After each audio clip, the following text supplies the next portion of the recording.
The Empire ordered humanity to kneel, then the void split open and Earth's fleet emerged. The Herald drone spoke in 47 languages at once. I heard it in English first, then in the overlapping chorus of every other tongue registered at the Accord station. The message was the same in all of them. The words were different, but the meaning never changed. Kneel. Pay tribute. Surrender your warships. Or be removed. I was standing at the curved observation window of the conclave's upper gallery when the broadcast hit. The glass in front of me looked out over a wide field of stars, cold and still and completely indifferent to the fact that an empire had just told my species to get on its knees. My coffee had gone cold. I did not bother to warm it. I just stood there and let the words wash over me, reading the reflections of the other delegates in the glass rather than turning to look at them directly. The Keth ambassador, a tall creature with 4 arms and skin the color of old ash, pressed 2 of those arms flat against its chest. That was a gesture of relief, I had learned. The Keth had submitted to the Valdhari Empire 6 years ago. Their tribute shipments left their home system every 3 months like clockwork. They were safe now, or at least that was what they told themselves. Watching the Herald drone broadcast humanity's ultimatum, the Keth ambassador looked like someone watching a neighbor's house catch fire from the comfort of their own warm living room. The Surith delegation did not move at all. They were clustered near the back of the gallery in their usual formation, 6 of them standing so close together they looked like one organism. The Surith had never been given an ultimatum. The Valdhari had simply arrived at their home world one morning and explained that the arrangement had already been decided. The Surith had been paying tribute for 11 years. They had no warships left to surrender. I was the only human in the room. My name is Sarah Cade. I was 41 years old, born in the city of Bristol, raised on a diet of black tea and my grandmother's insistence that good posture communicates more than words ever could. I had spent 16 years working in deep space diplomacy, most of it in quiet rooms like this one, negotiating trade agreements and border surveys and resource-sharing protocols between species that mostly wanted the same things: safety, stability, and the freedom to live without looking over their shoulder. The Valdhari were not interested in any of those things. The Herald drone finished its broadcast and hovered silently at the center of the gallery. It was a small machine, barely the size of a fist, but it carried the full seal of the Valdhari Empire on its casing. That seal meant something. Every species in the known conclave had learned, over centuries, exactly what that seal meant when it appeared in your airspace. The High Legate of the Valdhari Empire entered the gallery from the far end. He was not what I expected the first time I saw him. I had read the briefings. I knew the Valdhari were large. The briefings said they averaged 3.5 meters in height and were covered in a natural exoskeletal plating that could stop most small arms fire. The briefings were accurate, but they did not prepare you for the presence of one in a room. The High Legate, whose name translated roughly as Vorth, moved like something that had never once considered the possibility of losing a fight. Not arrogant. Not theatrical. Simply certain. He stopped at the center of the gallery, near the drone, and looked at me. Not at the Keth ambassador. Not at the Surith cluster. At me. He had been briefed on who the humans had sent, and he had decided, correctly, that I was the only person in the room worth addressing. Ambassador Cade, he said. His translator unit rendered the words in a flat, even English that somehow managed to carry the weight of someone who had never needed a translator in their life. The Empire expects a response before the next cycle closes. You have 3 of your planet's days. 3 days. It was generous, by Valdhari standards. 2 civilizations before us had been given 6 hours. I turned from the window. I looked at him the way my grandmother had taught me to look at anyone who wanted something from me, directly, without rushing, without blinking first. On behalf of Earth and its unified governments, I said, humanity respectfully requests the allotted time to deliberate. Vorth studied me for a moment. Then something happened in the arrangement of his facial plates that I would later learn was the Valdhari equivalent of a smirk. Deliberate, he repeated, tasting the word. Yes. Do that. He left. The drone followed him like a loyal pet. The gallery was very quiet for a moment after he was gone. Then the Keth ambassador crossed the room and stood beside me. It spoke in a low voice, which was unusual. The Keth were not known for lowering their voices. Ambassador Cade, it said. You understand what 3 days means. It is not a gift. It is theater. He wants the other delegates to watch humanity accept. He wants it to be witnessed. I know, I said. Then you will accept. I did not answer that. I looked back at the stars through the window. My wrist communicator had been pulsing silently against my skin for the past 4 minutes. I had felt every pulse. I had not looked at it in front of the others because I did not want anyone in that room to see what was on the screen. Now that the gallery was beginning to empty, delegates drifting toward their respective suites in murmurs of cautious conversation, I finally raised my wrist and read the message. It was short.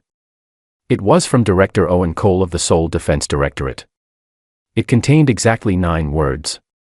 Buy us 72 hours. We are almost ready. I read it twice. I pressed my thumb against the screen to confirm receipt. Then I walked to the window one more time, pressed my forehead lightly against the cold glass, and closed my eyes for just a moment. 80 years. 2 generations. Every secret kept, every resource quietly redirected, every late-night argument between engineers and generals and economists who all believed in something they would never live to see completed. Almost ready. I stood up straight. I smoothed the front of my jacket. My grandmother's voice was somewhere in the back of my mind, telling me that good posture communicates more than words ever could. I had 72 hours to keep a room full of frightened species calm, and an empire full of certainty patient. I went to find more coffee. Director Owen Cole had been running the Seoul Defense Directorate for 9 years, but he had been working on Project Lacuna for 22. He told me this at the start of our encrypted call, not as a boast, but as context. He wanted me to understand the weight of what he was about to tell me, and he wanted me to understand it quickly, because we had limited time and he was not a man who enjoyed repeating himself. The call connected 11 minutes after I returned to my suite.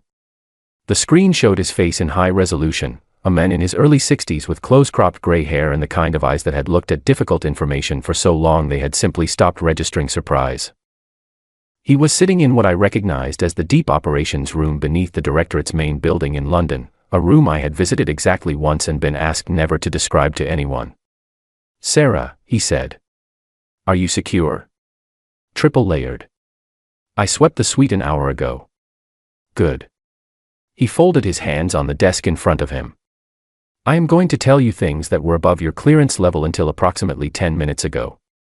The Directorate voted to brief you fully because what happens in the next 72 hours depends entirely on your ability to perform convincingly in that chamber, and you cannot perform convincingly if you are genuinely afraid. I said nothing. I waited. Project Lacuna began 81 years ago, he said. Officially, it does not exist. It has never existed. Every budget line associated with it is buried inside 17 other programs, most of them completely legitimate. Agricultural development satellites. Deep space weather monitoring. Long-range geological surveys of the outer belt. He paused. None of those programs were ever primarily about agriculture, weather, or geology. He turned to his right and touched something I could not see. The display behind him changed, showing a star chart of the Sol system with several regions highlighted in soft blue. The highlights were not where I expected them to be. They were not near Earth. They were not near Mars or the lunar shipyards I knew about. They were deep out in the system, in the gravitational shadow zones between Jupiter and Saturn, in the outer reaches of the Neptune cloud band, and in a region of the asteroid belt called the Kepler blind pocket, which I had always assumed was named for its low visibility to survey telescopes. It was not named for that at all. Those are the construction sites, Cole said. 17 of them. The smallest employed 400 people. The largest employed just over 12,000 at peak. Every person who worked in those facilities signed a lifetime disclosure agreement and was given a new professional identity for all public-facing records. We lost 11 people over the decades to accidents. We lost 3 more to illness. We lost none to security breaches. Not one. He said that last part with something that was not quite pride, but close to it. 80 years, Sarah. Not one leak. I was quiet for a moment. What did they build? Cole looked at me steadily. A fleet. I assumed that much. Not the kind you are imagining. He touched the display again. The star chart was replaced by a schematic, and I leaned forward in my chair. The vessel in the schematic did not look like any human ship I had ever seen. It was not built along the lines of the patrol cruisers or the defense platforms I knew. It was structured around a central core that I did not recognize, a dense, layered assembly of rings and chambers that the label at the bottom of the schematic identified as the Fold Emergence Drive Unit. "We made a discovery 63 years ago," Cole said. "A physicist named Eleanor Marsh, working at one of the outer monitoring stations, found something in the subspace equations that no one had looked at properly before. A gap. A compression point in the fabric of local space that could be exploited not for transit, the way standard warp drives work, but for emergence. Direct emergence. You do not travel through subspace. You compress your vessel's spatial signature, push it into the gap, and then release it at a chosen coordinate." I stared at the schematic. "You appear somewhere else. Instantly. No transit window. No warp-in signature. No detectable energy bloom beforehand. You are absent, and then you are present. Anywhere within a calculated range, which our engineers have now extended to cover the full breadth of the inner empire." "How many ships?" Cole's expression did not change. "Enough. Owen." He held my gaze for a moment. Then he said, 412 combat vessels. Ranging from fast interdiction corvettes to what our people are calling resolution-class carriers, which is a polite name for something that has no equivalent in any fleet we have ever catalogued, including the Valdhari. Each vessel is equipped with fold emergence capability. Each vessel can place itself anywhere in a combat zone, independently, in less than 4 seconds from the moment the command is issued. I sat back. 412 ships. Ships that could appear from nowhere. Ships built over 80 years in facilities that nobody knew existed, staffed by people who had spent their careers being invisible, carrying the weight of a secret so large it had outlasted multiple heads of government and an entire generation of engineers who never saw their work completed. "Eleanor Marsh," I said quietly. "The physicist. She passed away 31 years ago. She never saw a single ship built. She spent the last years of her life working on drive efficiency calculations that our engineers only fully implemented 6 years ago." Cole was quiet for a moment. She knew she would not see it finished. She kept working anyway. There was a particular kind of human stubbornness that was very hard to explain to other species. I had spent 16 years trying to describe it in diplomatic language and always falling slightly short. Sitting in my suite on Accord Station, listening to Owen Cole describe a physicist who spent her life building a weapon she would never see, for a war she hoped would never start, I thought that this was actually the thing I had been trying to describe all along. "The Valdhari 7th Armada," I said. "They mentioned it in the ultimatum. They said it is positioned at the edge of the Sol system. It arrived 11 days ago. We have been tracking it since before it entered the outer belt. 14 capital ships, 68 destroyers, and a support train that our analysts estimate can sustain a prolonged engagement for up to 9 months." He said it the way someone reports a weather forecast. Steady. Measured. They parked it where we could see it. They wanted us to know it was there. They wanted the sight of it to make the decision easier. Did it? No. For the first time, something moved in Cole's expression that was not purely professional. It was brief and quiet, but it was there. "Our fleet has been in emergence-ready configuration for 14 hours. The moment you send the signal, all 412 vessels will fold emerge simultaneously into pre-calculated positions around the 7th Armada. Full bracketing formation. Interdiction anchors placed to seal their warp corridors. It will take approximately 6 seconds from your signal to full deployment. 6 seconds. The Valdhari had been building their empire for 400 years. They had absorbed over 60 species. They had developed the most feared conventional fleet doctrine in the known galaxy, a doctrine built on overwhelming firepower, disciplined formation tactics, and the psychological weight of a reputation that had never once been seriously tested. They had never fought a human. More precisely, they had never fought something that could be standing right next to them before they knew they were in a fight. "What do you need from me?" I asked. "Hold the room," Cole said. "Keep the legate talking. Keep the conclave engaged. Give us the 72 hours. And when the moment is right, send the signal. You will know when the moment is right. How will I know? He almost smiled. Almost. You will know, Sarah. You have been doing this for 16 years. You will know. The call ended. The screen went dark. I sat in the quiet of my suite and looked at my hands for a long time. They were steady. That surprised me a little. Everything I had just been told should have made my hands shake. 412 ships. 80 years of secrets. A physicist who died without seeing the stars her equations would eventually move. My hands were steady. I thought about Eleanor Marsh, working her calculations in an outer station, knowing she would not live to see what they became. I thought about the 12,000 people at the largest construction site, building something they could never describe to their families, carrying a secret so heavy that it must have pressed against them every single day. They had all done their part. Every one of them, for 80 years. Now it was my turn. I put on my jacket. I straightened the collar. I went to find the Keth ambassador, because I needed someone in that conclave who would carry the right kind of whisper to the right kind of ears, and the Keth, whatever else they were, had always been very good at quiet conversations. Tomorrow morning, I would walk into a room with the most powerful military commander in known space. I intended to be the calmest person in it. The chamber was enormous by design.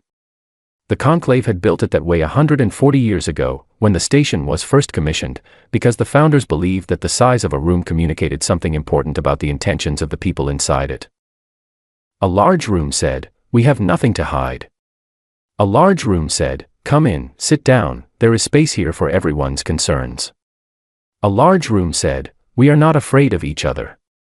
Standing at the back of that room at 7 in the morning, station time, watching it fill with delegates and observers and diplomatic staff from 43 different species, I thought that the founders had been optimistic.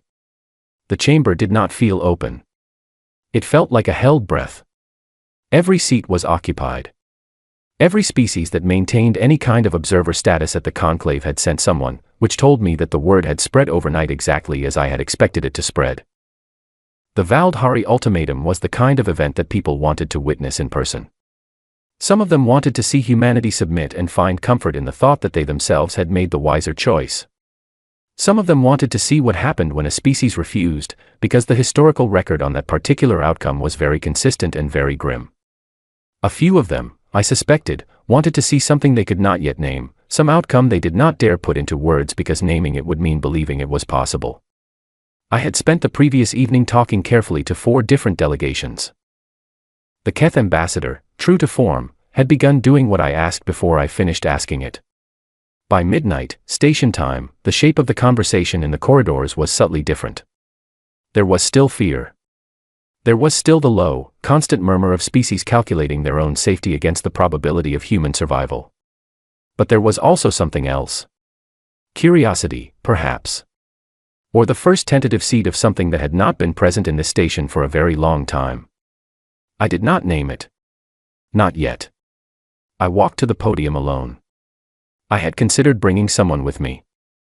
The directorate had 3 other staff members on the station, good people, steady under pressure. But I had decided the night before that coming to the podium alone was itself a statement. It said, "We are not frightened." It said, "We are not clutching each other for comfort."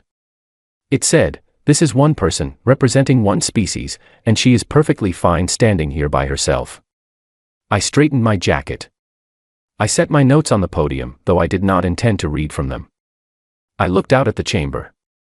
The High Legate, Vorth, was already in his designated position at the far end of the chamber floor, flanked by 2 members of his personal guard and attended by a cluster of his diplomatic staff.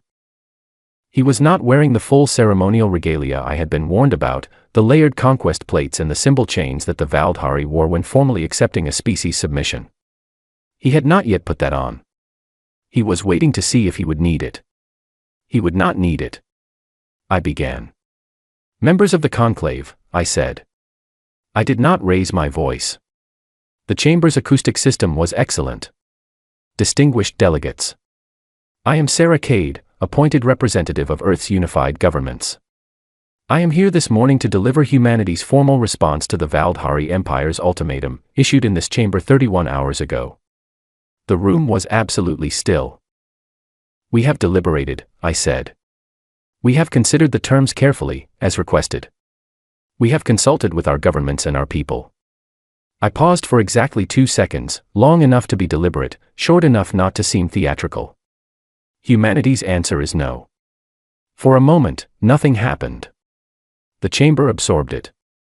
And then the sound came back all at once, the overlapping voices of 43 species processing what they had just heard, the particular frequency of a room full of people recalculating everything they thought they knew. Vorth did not move. He watched me from across the chamber with an expression I could not fully read. I kept going, because stopping would have been a mistake. We understand the weight of this response, I said. We do not offer it lightly, and we do not offer it out of ignorance of what the Valdhari Empire has accomplished or what it represents. We offer it because humanity believes that a conclave built on the premise of mutual respect and freely given cooperation is worth defending. And we believe it is worth defending not with words alone. That last sentence landed differently than the rest.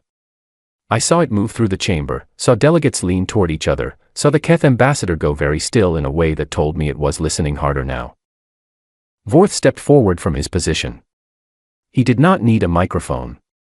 His voice carried naturally. Ambassador Cade, he said. You are aware that the Valdhari 7th Armada is currently positioned in your home system. You are aware of its composition and its orders. You are aware of what it is capable of. Yes, I said. And still you refuse. Yes. Another pause from his end, this one shorter. This is not wisdom, Ambassador. This is sentiment. I have been told that before, I said. Usually by people who later wish they had paid more attention to what the sentiment was attached to. Something moved in the chamber. It was not quite laughter. It was the sound of tension looking for a small release and finding one. Vorth's expression shifted. Not to anger. Something more careful than that. The 7th Armada will reduce your home world to silence, he said, and there was no performance in the words. He was simply stating what he believed to be a fact, the way you state that water is cold or that a long drop ends badly. Your refusal changes nothing about that outcome. It only determines how quickly it begins. I looked at him steadily. Your armada has been in position at the edge of our system for 11 days, I said. We have been watching it since before it arrived. I let that sit for a moment. Have you been watching us? The question dropped into the chamber like a stone into still water. Vorth did not answer immediately. And that pause, that single unplanned pause from a being who had never once needed to hesitate in a diplomatic chamber, told everyone in the room that the question meant something. I reached for my wrist panel. My hand was steady. It had been steady all morning, all night, since the moment Owen Cole's 9-word message had arrived on my screen. I would like to share something with this chamber, I said. With everyone present. With the full conclave record. I pressed the signal key. It was a small thing. A slight pressure from my thumb. No sound. No light. Nothing in the room changed at all. None of the delegates knew what had just left my wrist and traveled at light speed through the station's deep array to a relay buried in the outer asteroid belt, and from there to 412 ships that had been waiting, engines cold and silent, in the full positions they had held for 14 hours. I lowered my hand. I looked at the main display above the chamber floor, which was showing a live feed of the Sol system on a navigational scale. The Valdhari 7th Armada was visible at the edge of the display, a cluster of bright signatures sitting just inside the outer boundary, patient and enormous and utterly certain of what it was there to do. I looked at Vorth. Watch, I said. The display updated in real time. Every sensor array on the Accord station fed into that display, and the display fed into every screen in the chamber, and for a moment, none of it showed anything unusual at all.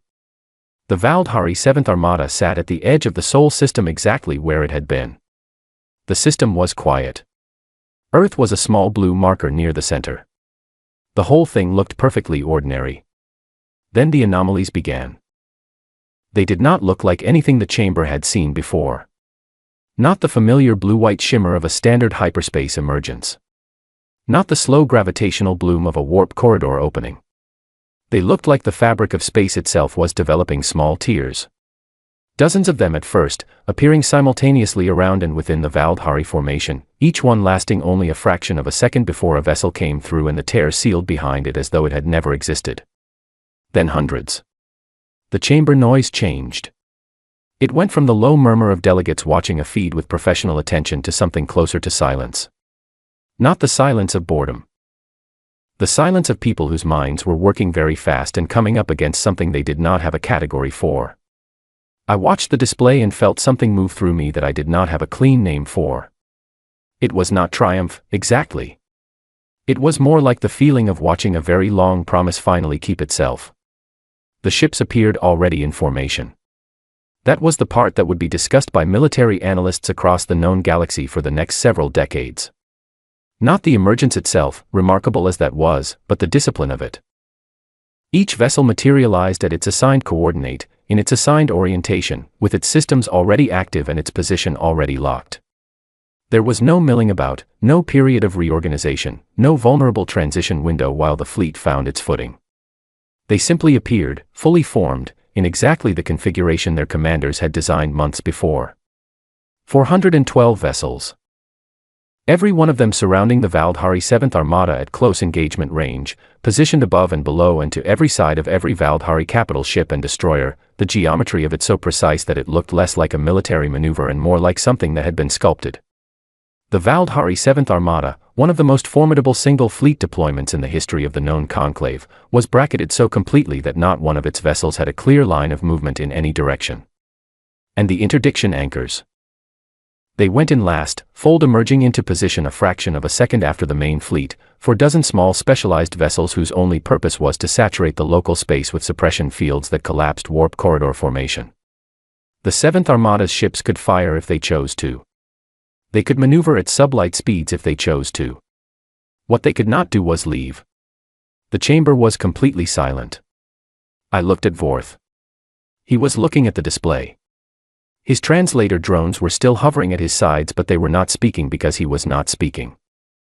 He was reading the tactical information coming in through his own staff's equipment, processing what the numbers were telling him, and the expression on his face was something I had never expected to see on a Valdhari High Legate in my lifetime. He was uncertain.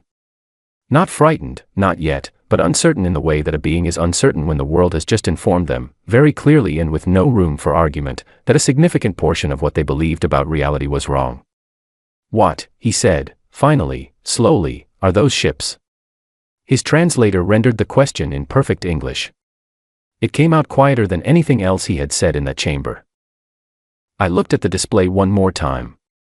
412 vessels, emerging from nowhere, surrounding an armada that had never once been seriously threatened in 4 centuries of imperial history. Ships built in secret over 80 years by engineers and physicists and soldiers who had trusted that this day would come even though most of them would never see it. Eleanor Marsh's equations, finally moving stars. I looked at Vorth. "Those," I said, "are ours." The silence that followed was the loudest thing I had ever heard. It lasted for several seconds. Then the chamber broke open. Every delegation was talking. The Keth ambassador had risen from its seat. Several of the smaller delegations near the back were pressing toward the display screens, trying to get closer to the numbers as though proximity would help them understand what they were seeing. The Surith cluster, which had not moved independently since they entered the chamber, had actually separated, 6 individuals each turning to look at the feed from a different angle. I stood at the podium and let it happen. There was no point in trying to call the room back immediately. The room needed a moment to be what it was. Vorth's staff was moving around him, speaking to him in rapid Valdhari, feeding him reports from the 7th Armada's commanders. I could not hear the content, but I could read the posture of the people delivering it. They were not giving him good news. The 7th Armada's commanders were reporting that they had no viable offensive solution. At the engagement distances the human fleet had chosen, and given the suppression field coverage of the interdiction anchors, the Valdhari ships could not build up enough maneuvering room to bring their long-range batteries to bear effectively. They were not outgunned in raw terms. They were simply, completely, and perfectly trapped. The geometry of what had been done to them was so thorough that they had no direction to attack that did not involve attacking a human vessel at extremely close range while being targeted by multiple others. The Seventh Armada, which had come to the Sol system to watch humanity submit, was sitting inside a cage that humanity had built around it before it ever knew there was a cage. One of Vorth's staff members leaned close and spoke to him at length. Vorth listened without moving. Then the staff member stepped back, and Vorth was still for a moment, and then he did something I did not expect. He looked up at me. Not at his staff, not at his own display feeds. At me. Directly across the chamber floor. "How long?" he said. I did not pretend not to understand the question. 81 years, I said. He absorbed that. For centuries of imperial history sitting behind his eyes, and he was absorbing the information that a species he had never taken seriously had been quietly, patiently building this moment for 81 years. Building it while trading with his empire's client states. Building it while sending their little patrol fleets out on exercises that his analysts had assessed as entirely non-threatening. Building it while attending conclave sessions and filing diplomatic paperwork and doing all the small visible things that looked like exactly what a medium-sized non-threatening species would do. "You knew we were coming," he said. "We suspected you would come eventually. Your empire has a pattern. We studied it." I kept my voice level. "We decided, as a species, that we would not wait for the moment and then react to it. We would prepare for it and then meet it." Vorth was quiet for a long moment. "Would you have used them?" he asked. "Your fleet? If we had not stopped? If the Armada had moved toward your planet? Would you have fired?" The chamber was very still. Everyone was listening. Every delegate, every observer, every diplomatic staffer in that enormous room was listening to this question and waiting for my answer. I thought about the right thing to say. I thought about what was true, and what was useful, and whether those two things were the same in this particular moment. Then I said, "You will never know. And that uncertainty, your uncertainty right now, is exactly the point. It is what kept this from becoming something neither of us could walk back from. Not our ships, not your armada, not any weapon in any hold. Your doubt is what kept the peace today. We built 412 ships so that you would doubt. So that the cost of proceeding would become something you could not calculate clearly. That is all we ever wanted. Not conquest. Not revenge. Not an empire of our own." I paused. "We wanted you to not be certain." Vorth held my gaze for a long time. Then, slowly, something shifted in his posture. It was not quite surrender. It was more like the particular adjustment a very large, very powerful being makes when it realizes that the situation has become genuinely different from what it expected, and that proceeding on the original plan is no longer sensible. "You have terms," he said. It was not a question. "Yes," I said. "We have terms." I have been asked many times, in the years since that day, whether I felt victorious when Vorth asked for our terms. The honest answer is no. What I felt was something quieter and heavier than victory. Something closer to the feeling you get when you set down a weight you have been carrying for so long that you had stopped noticing how much it hurt. The negotiations lasted 11 days. I will not walk through all of them here, because the full record exists in the Conclave archives and anyone who wants the detailed language of each provision can find it there. What I will say is that those 11 days were the most careful work I have ever done in my life, and I did not do them alone. Owen Cole flew out to the station on the third day, aboard one of the corvettes that Fold emerged directly into the station's docking approach and nearly gave the Accord station traffic controllers a collective nervous breakdown.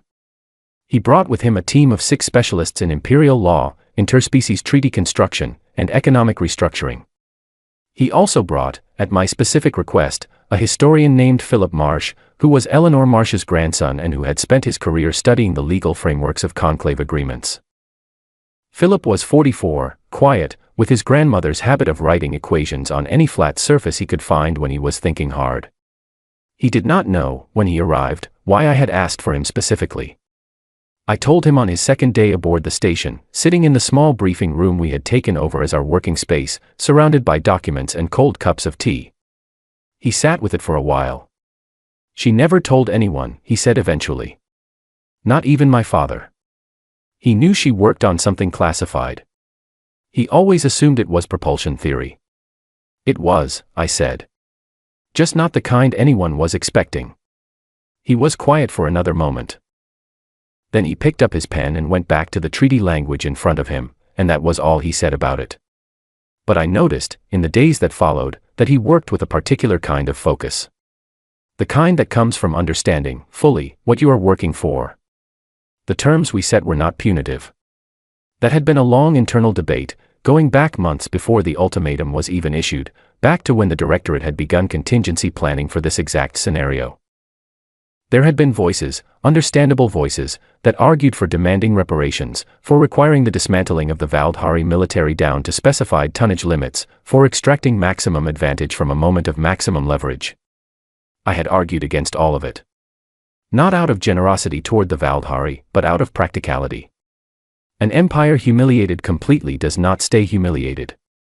It regroups. It waits. It finds the moment when the balance shifts and it comes back differently. The Valdhari Empire controlled 63 species and 4 centuries of accumulated infrastructure, knowledge, and institutional memory. Destroying it was neither possible nor desirable.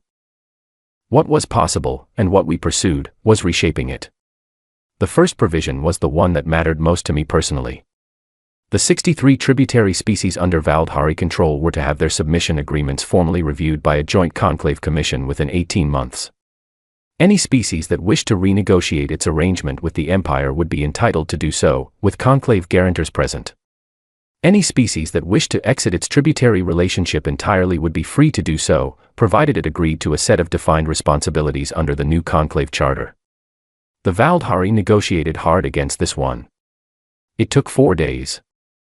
Vorth himself sat in on the 3rd day of argument over it, which was unusual and which told me that this particular provision was the one that touched something essential for them. I held firm. My team held firm.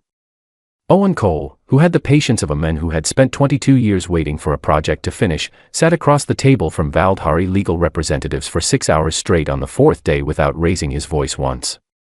We got the provision.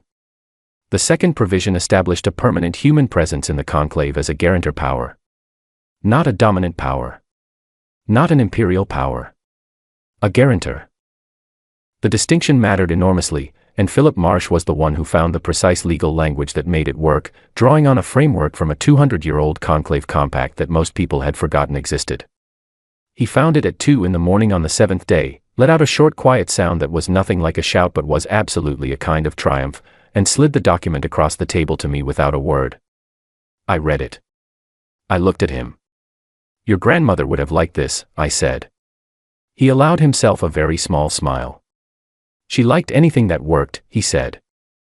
The third provision dealt with the Accord Station itself, expanding its mandate and its funding base, giving it actual enforcement mechanisms rather than the purely observational role it had always played. Teeth, as Owen had put it to me in our first conversation. For the first time in its 140-year history, the conclave would have a way to act when its principles were violated, rather than simply recording the violation for posterity. Vorth signed all 3 provisions on the 11th day. He did not do it with ceremony. He sat at the table, read each document once, and applied his seal. Then he rose, and he looked at me across the table, and he said something that his translator rendered in a flat, even tone that did not capture whatever he put into the original words. "Your species is strange," he said. "You built a fleet to avoid using it. You spent 80 years preparing for a war you did not want to fight." "Yes," I said. "Why did you not simply try to negotiate earlier? Before the ultimatum?" I had thought about this question. I had thought about it for years, actually, long before this moment, when the answer had not yet mattered to anyone but me. "Because you would not have listened," I said. "Not then. The Valdhari Empire negotiates with forces it respects. You did not respect us. We had nothing to make you respect us with, except patience and time. So we used those." He was quiet for a moment. Then he said, "And now?" "Now," I said, "we start from a different place." He left the chamber without another word. His guard followed. His staff followed. The room began to empty in the particular way that rooms empty after something conclusive has happened, people moving toward the exits with the slightly dazed energy of individuals who need to go somewhere quiet and think. I stayed at the table. Owen sat down across from me, in the chair Vorth had just vacated. He set a cup of tea in front of me, hot this time. He had a coffee for himself. He said nothing for a while. We both looked at the documents on the table, all those pages of careful language representing 11 days of argument and 81 years of quiet work by people who were mostly not in this room. 94, I said. Owen looked at me. I did the count last night, I said. 94 people with primary credits on the fold emergence drive development. Engineers, physicists, materials specialists. Of those, 61 are no longer living. Eleanor Marsh. Arthur Denny, who solved the interdiction anchor problem. Grace Holloway, who spent 12 years working on the spatial compression math and finished it 3 weeks before she retired. A man named Leo Park who apparently argued with his department head every single week for 6 years over a fabrication technique and was finally proven right on a Tuesday morning and told no one about it because the work was classified. Owen was quiet. None of them are in this room, I said. None of them will be in the news coverage. Their names are still classified. Most of them will probably never be publicly credited. They knew that when they signed on, Owen said, gently. I know they did. I looked at the documents. That is actually the part that I find most remarkable. They knew. They understood that what they were building might never be used, and that if it was used, they would probably never receive credit for it. And they built it anyway. They kept the secret anyway. They came back to work every day anyway. I picked up the tea. It was the right temperature for once. That is a kind of faith that I do not have a proper word for.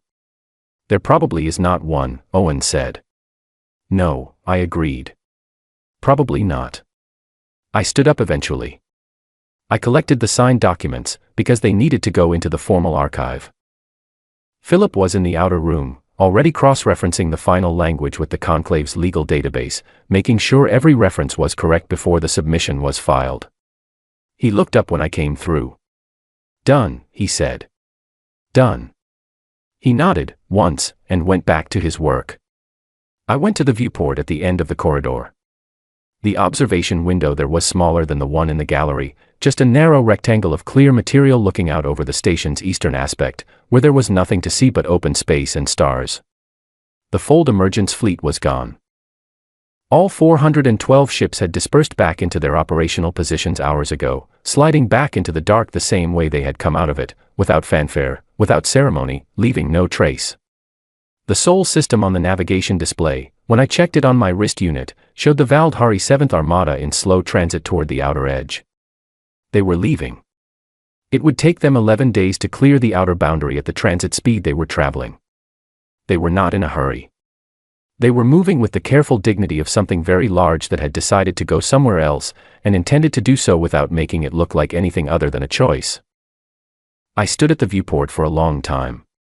I thought about a physicist named Eleanor Marsh, sitting alone in an outer monitoring station, writing equations about gaps in subspace on whatever surface was close enough to write on, knowing she had found something real and knowing she would not live to see what it became. I thought about Leo Park arguing with his department head every week for 6 years because he believed he was right, in a facility he could never describe to anyone, doing work he would never receive credit for a ship design he would never see fly. I thought about 12,000 people keeping a secret for 80 years. Not one leak. Not one. In 80 years of human beings, with all their complications and their frustrations and their very human need to be seen and recognized and understood. Not one leak. I pressed my forehead against the viewport glass, the way I had done in the gallery on the first day, when Owen Cole's 9-word message was still pulsing against my wrist and the weight of what it meant had not yet fully settled. The stars outside were the same stars. Cold, still, indifferent to everything that had just happened in the conclave chamber 11 days ago. They had been there before Eleanor Marsh wrote her first equation. They would be there long after every piece of paper Philip was cross-referencing had turned to dust. They did not care. But I did. I stood there in the quiet and I said their names out loud. Not loudly. Just enough to hear them in the space around me. Eleanor Marsh. Arthur Denny. Grace Holloway. Leo Park. And then the others, as many as I had managed to find in the files Owen had shared with me, 61 names of people who had given their working lives to something they believed in, for a day they did not live to see. I said their names to the stars. The stars did not respond, of course. But the ship held, and the treaty held, and somewhere on Earth a species that had been told to kneel was standing up straighter, and that was the only answer that had ever mattered. They told us to kneel. We spent 81 years building the reason we never had to.